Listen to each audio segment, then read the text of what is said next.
Kabar duka datang dari Desa Mujurlor, Kecamatan Kroya. Seorang warga bernama Slamet Arifianto meninggal dunia usai diserang puluhan tawon Vespa pada Kamis, 26 Februari 2026. Peristiwa tragis di Dusun Pecangakan RT 02 RW 04, Desa Mujurlor, Kroya ini sontak mengundang perhatian warga sekitar karena korban mengalami sengatan berulang hingga kondisi kritis. Kepala Desa Mujurlor, Sadimun, mengatakan kejadian bermula saat korban hendak memperbaiki dan membersihkan toren air di atas rumahnya. Korban mau benerin toren di atas rumah, tapi di situ ada sarang lebah Vespa tidak tahu.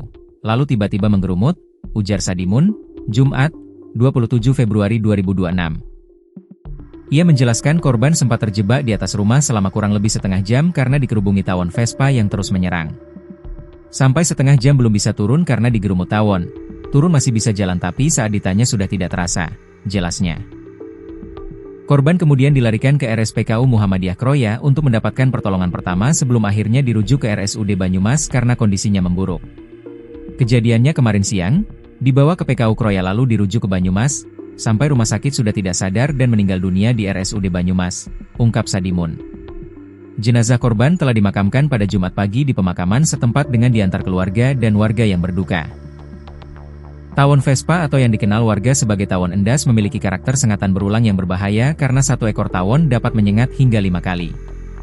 Selain itu, sengatan pertama tawon Vespa mengeluarkan cairan feromon yang menjadi penanda bahaya sehingga memicu koloni lain ikut menyerang secara berkelompok.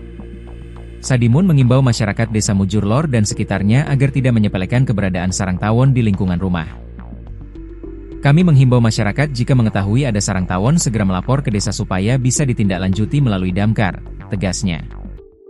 Peristiwa warga Mujurlor Kroya meninggal dunia akibat serangan tawon Vespa ini menjadi pengingat agar warga memastikan area atap, gudang, maupun toren air dalam kondisi aman sebelum melakukan aktivitas pembersihan.